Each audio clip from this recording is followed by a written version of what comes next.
e ela julga os desejos e pensamentos do coração. Coração sempre tão cheio de inclinações para o mal, sempre tão cheio de maldade e de más intenções. Diante da palavra, não podemos esconder nada. Diante da palavra não podemos levantar empecilhos. Todos eles são desmontados pela palavra, pelo poder da palavra de Deus, e nos vimos nus diante da palavra, sem nada a nos esconder, porque esta palavra é viva e tem poder. Portanto, é um erro muito grave, é muito grave subestimar o poder da palavra de Deus, como muitos fazem hoje. Alguns dizem, a palavra de Deus era para aquele tempo, quando ela foi escrita. A palavra de Deus era para o tempo dos profetas, dos apóstolos. Mas hoje precisamos de algo mais forte. E aí passamos a inventar palavras, a inventar discursos, a inventar pregações que nada mais têm a ver com a palavra de Deus. É um erro muito grave subestimar a palavra. Estive numa oportunidade no lançamento de uma campanha chamada Povos do Mundo Escrevem a Bíblia, lá perto de Belém, numa ilha. E o líder daquela comunidade foi convidado a falar também no lançamento do projeto. E ele saudou a sociedade bíblica nos seguintes termos: finalmente alguém se lembrou de nós, e agora a sociedade bíblica nos dá a oportunidade de escrevermos uma nova Bíblia. Que nova Bíblia? Porque essa que aí estava já é muito antiga, e causou tal confusão que na hora de copiar a Bíblia manuscrita, as pessoas perguntavam: posso dar uma olhada nessa Bíblia para escrever o meu versículo? Nós dizíamos: só faça isso, só olhe aqui, só escreva o que está, porque esta é a palavra de Deus para os nossos dias. A palavra de Deus continua tão viva e poderosa como quando foi escrita e até os dias de hoje. Não há que esperar uma nova palavra. Não teremos uma segunda edição, um segundo volume da Bíblia. Esta é a palavra que vivifica. Esta é a palavra do poder de Deus que transforma vidas. Esta é a palavra que Deus quer seja levada a todo mundo. Porque, como vemos, slide seguinte, um pouco antes desse versículo 12 que nós lemos aqui na carta aos Hebreus, o texto está falando desde o versículo 2, está falando da busca pelos perdidos. A evangelização, a obra da evangelização é a obra da busca pelos perdidos. A promessa de Deus foi anunciada. O conteúdo dessa promessa é Jesus, que resumiu a sua missão dizendo: eu vim para buscar e salvar os perdidos. Os sãos não precisam de médico, e sim os doentes. Assim, esta palavra continua oferecendo, buscando os perdidos e oferecendo salvação aos perdidos. A Bíblia fala da salvação de muitas maneiras.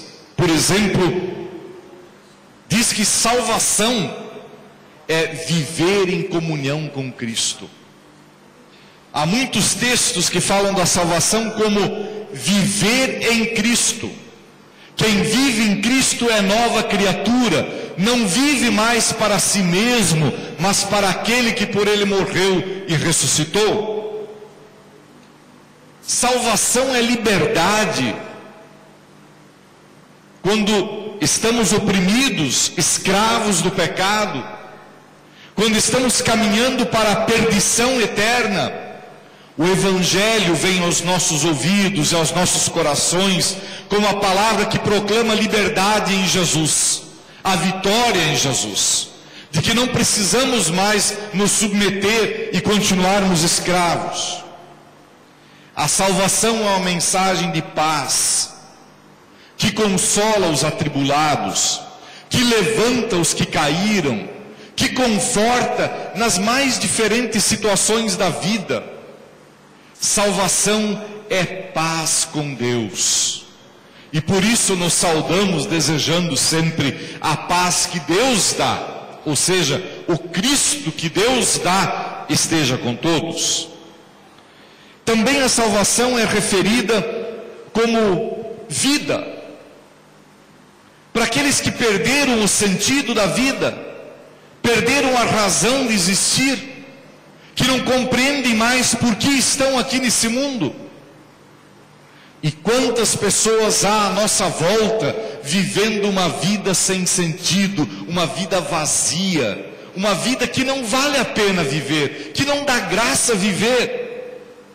E aí o Evangelho traz vida para os que estão mortificados. E aqui na carta aos Hebreus há uma palavra nova para a salvação. Diz que a salvação é o repouso. O repouso que Deus preparou para os seus. O descanso que Deus preparou. Os perdidos ouvem a mensagem e ou a recebem ou a rejeitam. Não há uma terceira posição. Ou você aceita e vive, ou rejeita e morre. Essa é a natureza da palavra que anunciamos. Diante da palavra de Deus, precisamos decidir. Neutralidade não existe. Não há como ficar indiferente. Essa é a natureza do Evangelho. A natureza da palavra que anunciamos. É impactar. É provocar a resposta. Não está na nossa mão escolher a resposta. Mas o Espírito de Deus usa a nossa palavra para realizar a sua obra. Porque Deus e a sua palavra são inseparáveis. Na verdade, quando se diz que a palavra de Deus é viva, quando se diz que a palavra de Deus é poderosa, que a palavra de Deus é cortante, que a palavra de Deus é reveladora, estamos dizendo que Deus é vivo, que Deus é poderoso, que Deus é cortante e diante dele ninguém pode esconder absolutamente nada. Deus e a sua palavra são inseparáveis. Não há como dizer, eu creio em Deus, mas desprezo a sua palavra. Ou dizer, eu amo a palavra, mas de Deus eu não quero saber. Isso é um absurdo. Deus e a sua palavra se identificam. Quando diz ali no versículo 13 do capítulo 4 de Hebreus, não há nada que se possa esconder de Deus. Em toda a criação, tudo está descoberto e aberto diante dos seus olhos, e é Ele que todos nós teremos de prestar contas.